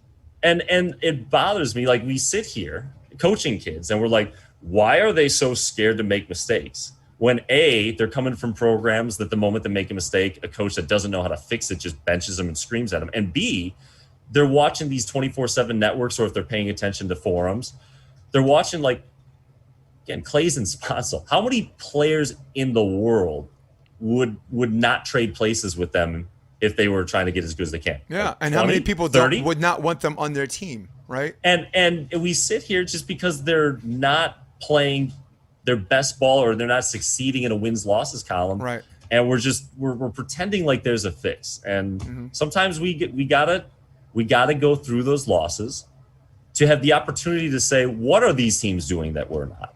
What do we need to do differently? Yeah. Right. And the people that can do it, like, it's weird that at 24 and 25 they're as good as they are. There's some people that train their entire lives and work as hard, and they just, something's not there that those two have. Right. And so got it. Well, I think yeah. you're right. Like, any one of us would want them on our team, Sponcil is a savage. Sponcil is always, even playing at UCLA, even like the 1 year she played at LMU for John Mayer before she transferred to UCLA, I've always thought her as like a dynamic person or someone that keeps the mood light. And I thought that mentality, because we're not talking about the physical, right? Because as high as Kelly Claes can jump, there's always someone better. So as well as she blocks, there's always someone better. As well as Sponcil set, there's always someone that doesn't take it that far down. I was talking about. I knew it was gonna be something different than better. I thought, but the way she keeps the mood light, I thought was sustainable for like a 20, 30-year career. So I've always knew they could do it. So only speaking for myself, the level of frustration is like, if, like you just said, like after Cancun, maybe the mentality is, wait, you know what? Let's just let it fly. What else have we got to? If the worst thing that can happen is we don't go to the Olympics, we're no better or worse than we were before. Or we could do this another way. Now, speaking for other people, because Travis Meerwitter addressed what you did, and you and him are on the exact same sheet of music about I forgot who the quote was from. The credit belongs to the man who was actually in the arena. Really cool quote. Who was that? Come on, you educate me. Theodore Roosevelt? Yes. Yeah, whose face is marred by dust and sweat and blood, who strives valiantly. And the last sentence is, at least fails for a while. They fail while daring greatly, so that his place shall never be with those and timid souls who neither know victory nor defeat, right? And there's always people, like, if I have something to say, like, personally coming at me, what are your qualifications? Who the fuck are you? Or this or that. And I have something to say to them, only speaking for myself. There are levels of fair criticism, people, all right? Yeah. If I'm at a restaurant and I know this isn't steak, I know it's liver, I dare the waiter to come up to me and say, are you a chef? If you're not a chef, then shut the F up. I'll pop him in his mouth, okay? And I'll pop any of y'all in the neck if y'all come at me like that. I think we talked about that last. All right? That's one level, all right? There's a general thing. Just like your eye test, what you see, because maybe it might be steak, right? But my tongue test says it's not. And it's like, okay, it's a different kind of steak. And yeah, educate yourself. Then there's the level of somebody who has been in the arena, right, as a player, or coached long enough in the arena, where they do allow themselves the liberty to have fair criticism. Jeff Van Gundy, right, never played in the pros. He's one of the best coaches ever. Chuck Daly never even dribbled the basketball. Ain't nobody gonna say that if Chuck Daly looks at someone and says there's some plays where it was out, whatever, might tell you they don't want it. They ain't gonna come at them. So without me getting into the whole validation game about my past, about some of the teams that I set that won nationals, Poland, Bamis, or whatever, the time I spent in Germany, all of this, most of this indoor. I can only say this about beach. I made sure I played in the Manhattan Open one time. I was 47 years old. And I played Jake Rosner and TK. Yeah. TK Kohler. And look, for a 47-year-old, I'll put up 16 points against those guys. That's whatever. But I did that. Nice. I did that. So some imbecile out there who wants to have a penal measuring contest with me about my credentials versus theirs cannot tell me, why don't you go in there one time and see how it feels? And I'm like, on the beach level, hey, got you covered, right? On the coaching level, I worked with Rafu, eventually got the chip, getting the team in the main draw. Earl, big pro, was at this tournament, New Orleans. This time he's with Chris Austin. He was, oh my God, whoa. So, but the point I was trying to make, there are levels of criticism, levels of fairness, and sometimes instead of looking at the person criticizing them, how about they spend some time looking at the critique itself? It's not even about who's doing it or even their credibility, right? It's are we making criticisms that are hypothetical, right? So when we were watching or unfair? What are we talking about? Are we talking about fairness? I'm not knocking. I'm just making an observation. When you say, it's fair to say, in my opinion, it looks like they don't have the confidence based on my experience. Right. Well, it's not even about experience. It's you're watching. And regardless of your experience, it's your opinion. You could be uneducated, and if you watch it and you say, in my opinion, this is what it looks like, it doesn't invalidate it. It's when I watch people say they should be doing this or they are not doing this, like as an absolute in a situation that you can't possibly be in their head and know if that's accurate. Hell no. So, case in point, it's all a guess, dude. When we watched Cancun, Chris and I were watching a lot, and what we were kind of doing, because she's competing, is we were watching matches and we were talking about, okay, if you were on this side and you're down at the switch, at the technical or at this point, what's the strategy, right? And so we were watching Qatar versus Norway, and it was the match that Qatar. The first finals or the second one? I don't remember which one. What I know is Qatar won the first one, and they were up in the second, and there was a timeout. Okay. And Kristen looked at me and said, "What do you think?" Now, I'm going to tell you, I got it.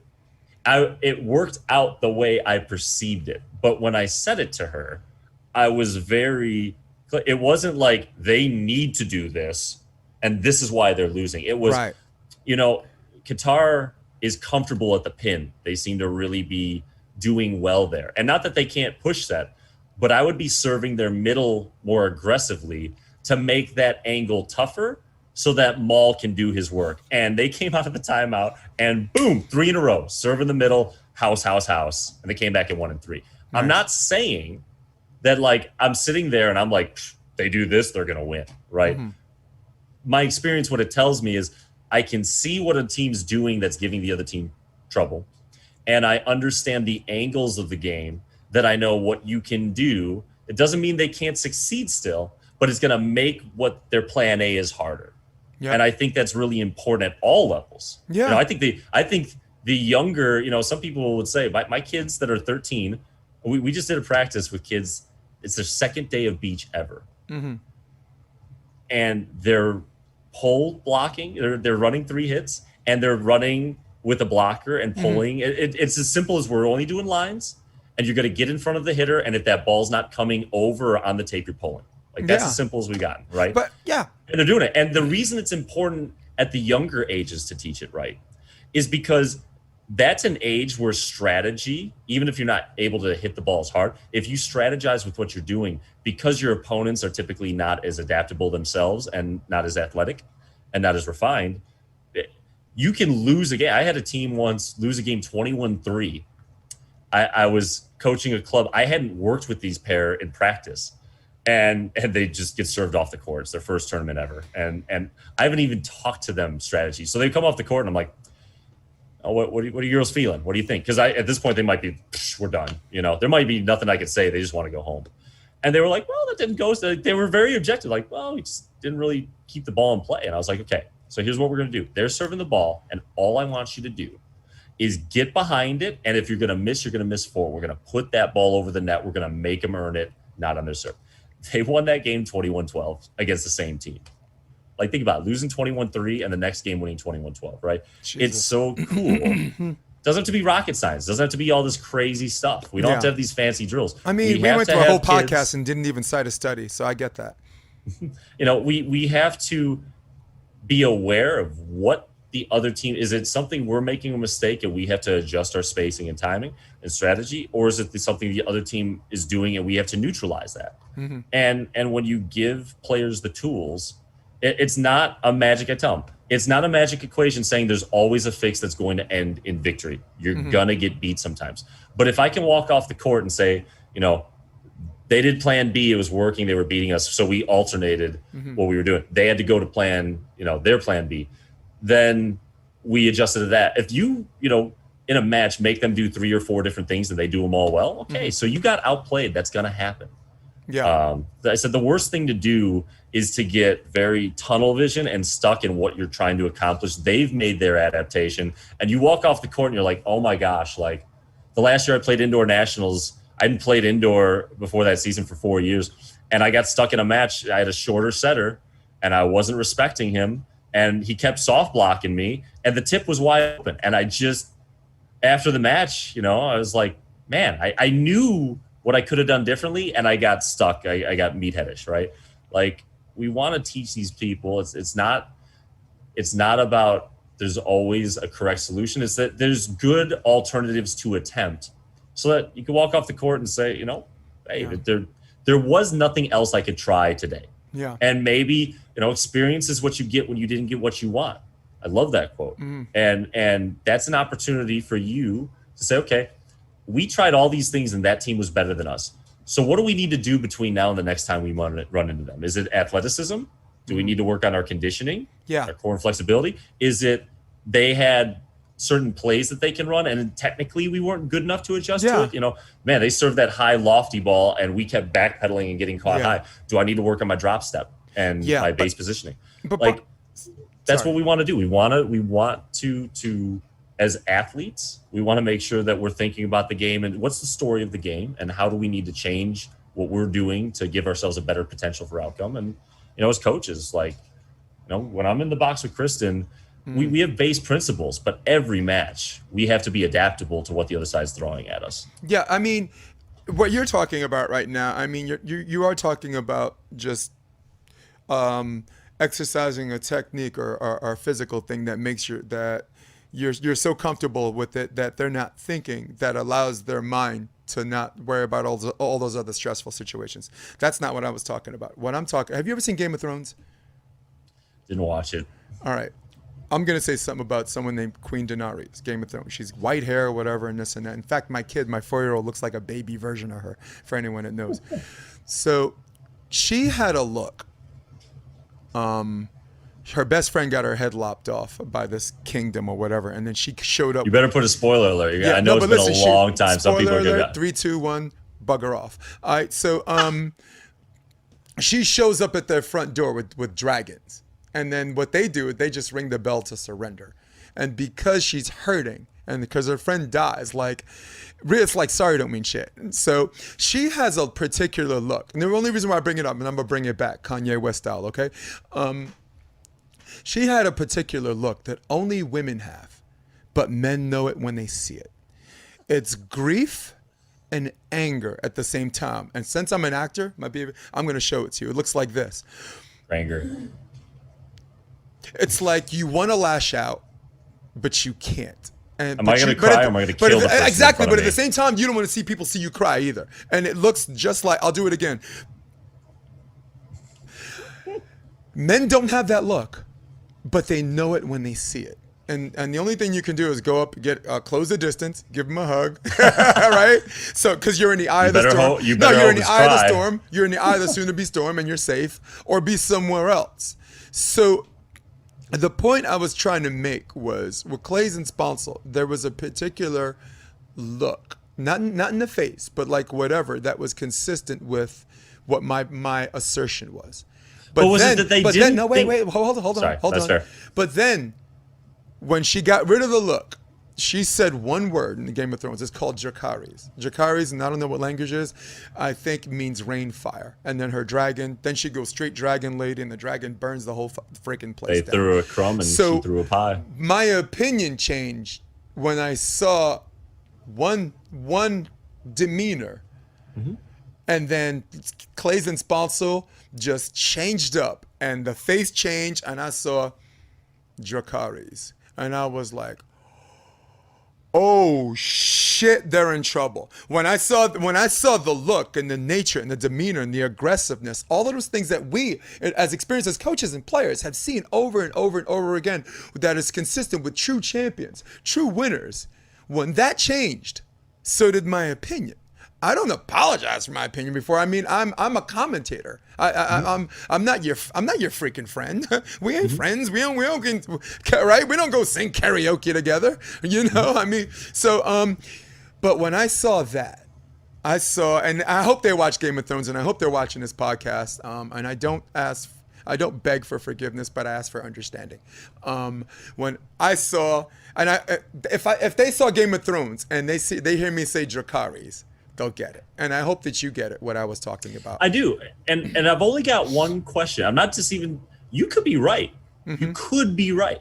Yeah, I could be wrong. I'm not. Who's saying it to a fact? Right? Who's talking about this to a medical to a fact? No way am I talking about facts here. No way. But so here's the question, and they're the ones to answer it. And I think, if you ever get them on, I think it'd be really interesting to know. The look. I got the balls to ask. It's not even about balls. It's just honestly, like, I think as a competitor, as anyone that is listening to them, it's a interesting perspective. Hey, we saw the body language, like in Cancun. It was what the look is uncomfortability. Right. Right. Is it that they didn't think that they could win? Maybe. Or was it? But maybe, right? Let me ask the question. Please. No, go ahead. Is it that they didn't think that they could win, or was it that they were struggling to figure it out? You know what I'm saying? There's a difference between I don't believe and, like, it took me 15 times to get a match off Billy Kalinsky. 15 times. I never walked into a match not thinking that my best that day couldn't beat him. I never walked into a match that I lost, even that 14th loss. Mm-hmm. I went in. What I knew was every match I was getting closer, right? I never knew if I was going to get above him, but I knew that I wasn't going the wrong way. And there were moments where you could probably look, and you probably saw you saw a look that you could see with me.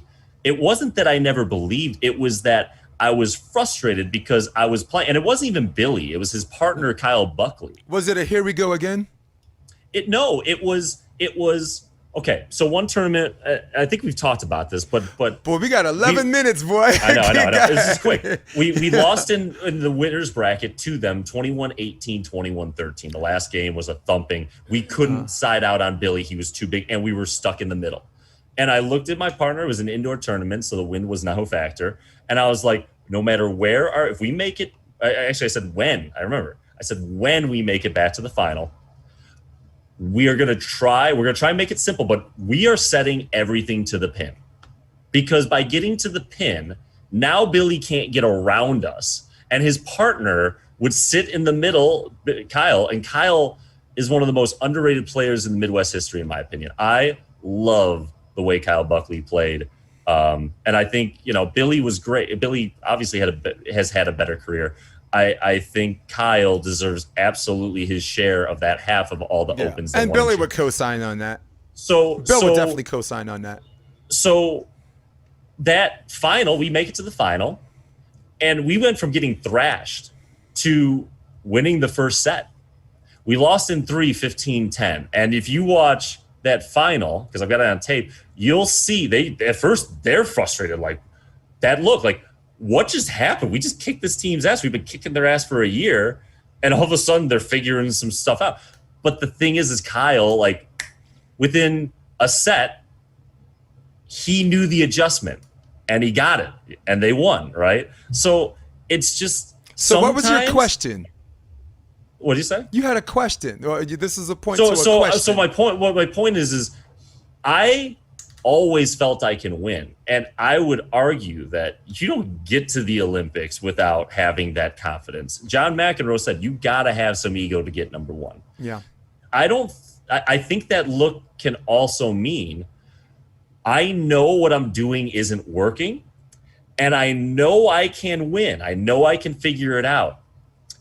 But my tool bag, like I'm I'm continually adding tools, but I haven't found the one that gets the job done. Yeah. And I think sometimes that gets misinterpreted. Yeah, and we never really know, right? That was just my guess, just based on experience. If you can, like Avengers, if you consider fair experience, no, I consider experience. So, you know? so I would like to know when you know if they ever got interviewed about their process getting to this point.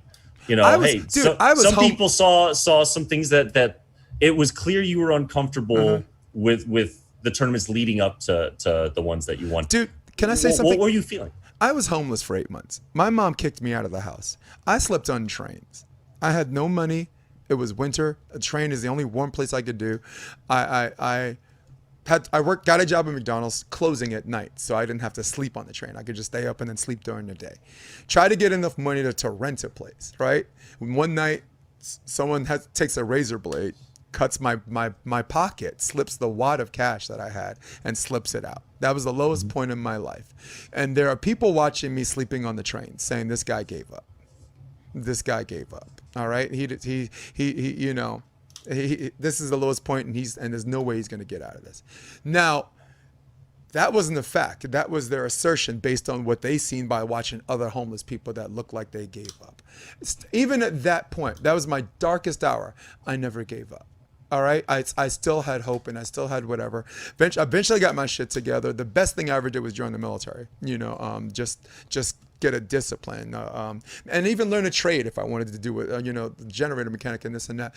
But Brian, all the way up to this point, to where I am now, where I don't even have to worry about money. I don't. In fact, my brand and my bottom line are separate. That's why it allows me to say these things, because if I say these things, the consequences don't hurt my bank.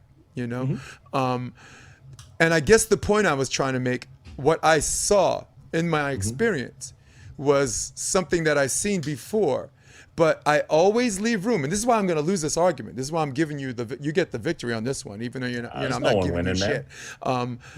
That just because it's what I've seen before doesn't make it so. Doesn't make it so. And really, it's not like they proved me wrong. They're not out there thinking what the hell is Jason's thinking. So we get that one out of the way. But I'm a USA. The point I was trying to make is I'm a USA guy. What I saw was, I hope I'm wrong.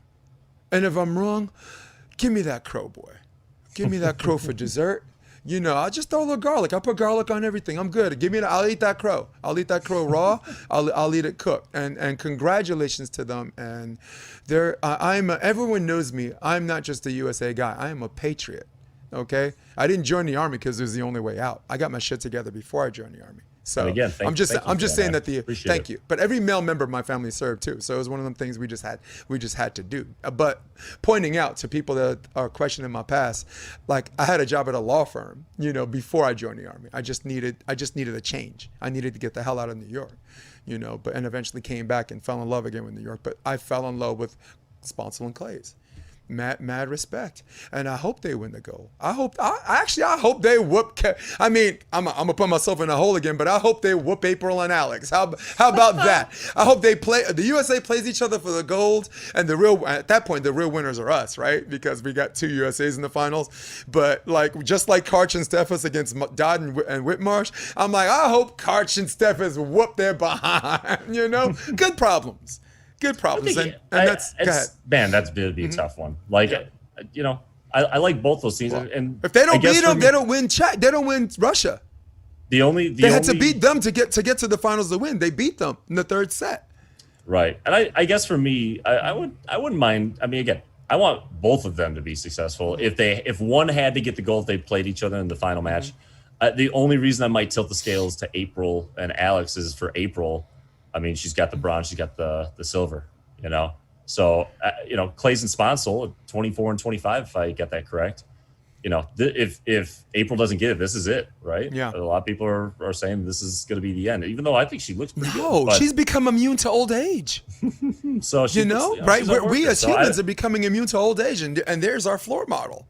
And I love, you know, again, you can like both teams, you know, and you know, so again, if they make it both to the gold medal match, how awesome is that for the United States? Give it to me. Give me a little piece of heaven in case I'm not headed there, people. John Anthony on the live stream said, what's up, "Love John? the content, guys, and I hope to listen to you guys again soon," which is a yes, but not now because somebody got to go. 4 minutes early, man. We're good. Yeah, let's wrap up now us. because I came back home from New Orleans and my girl was like, "Forget this shopping shit." And he's gonna do it when he gets home. He's gonna do it when he gets home. So, gotta get the baby goo, man. Gotta get the Diet Pepsi. Get my aspartame kicked. So, is there any? I want you to plug in your site, your website, and I want you to plug in your club or whatever before you leave. Hey, I mean, so Progression Volleyball. We have 2 indoor beach volleyball courts in Chicago. We work with all ages and levels, 11 and up. My whole theme is we coach for you. You don't play for us. I left indoor. It's not a knock on clubs, because beach offered me an opportunity to truly give every single athlete the same opportunity for growth. When I coached club, the challenge is the bigger your organization gets, the more coaches you need. The more coaches you need, at some point your basement's going to drop, no matter how much in-house coaching you try Listen and help. to this promotion machine. Are you going to sponsor my podcast next time? Are you going to listen to this promotion you told me to machine? plug. Do you want me to plug or not? I'm having fun with you. Come on, you're not gonna have fun with you before you go. But I do want I want to share something with you. And if someone hears this, I'm not even saying I want people to like, hey, play for me. I'm saying is if you're an administrator of youth sports or athletics in general and you like what I'm about to say, reach out to me. Let's become allies. Let's build a movement, right? I like beach because the bigger my program gets, the more hours I coach. I coached 7 hours yesterday and freaking love it. Yeah. I work with kids. They're going to go play in college. Yeah, I dude, you do kids. 17 if someone let you. I work, with kids that have basically, it's tough. The first thing I got to teach them is it's okay to make mistakes because they've been screamed at and not given the proper development on how to do it better. And they just think they're bad. And I don't like that. We've created a registration system for our families where they can pay a certain amount and it's like a balance. So 500, 1,000, 2,000. The more they pay up front, the cheaper each lesson is. It's nice versus club because, if you miss, you get a 7-month commitment. And if you miss events, you just eat that cost. You only pay for the events that you go to. You only pay for the practices you go to. And it's been awesome. We got kids that know they're hardcore beach. They're paying $2,000 and their practices are $10 cheaper every time. We got kids that are, dipping their toes in the water. They're going to pay a little bit more, but they don't have to commit something where for the family, if they don't have a lot of money, that makes or breaks them. We do payment plans and never more than 8 kids on the court. Every kid's getting the same instruction, the same system. It's new, and I am absolutely putting it out there because I think while youth sports has been really good financially, my life goal is to reform youth sports as big as I can. If it's just in my area, that's great. If it's just my program, that's great. But I think that there are a lot of coaches out there that can do it better. John Anthony actually runs Stride Volleyball Club out on the East Coast, and that's a guy for indoor that does things a little bit differently and really cares about families top to bottom. So if you're a youth sports person and you're in an environment that's a little more cutthroat than you want, and you want to do things different, but you're afraid because it is, I'm blazing my own trail and it's been difficult at times, but we're getting through it and we're learning and the families are loving it. I would love to help you do what you want to do so that you can give a sustainable model to yourself while providing to kids what you want. So that's my plug, and I hope that's fair.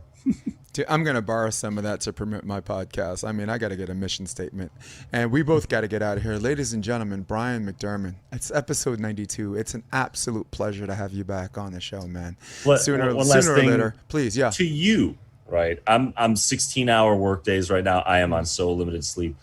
And I'll tell you, the first time we did this podcast, Jason, I was like, man, he is all over the place. Like it was overwhelming because I hadn't really watched, and it was like I couldn't keep up. And for some people, I think when we're different, people don't necessarily, they look at that and they don't like it. And to me, what I like about you, Jason, is you're genuine.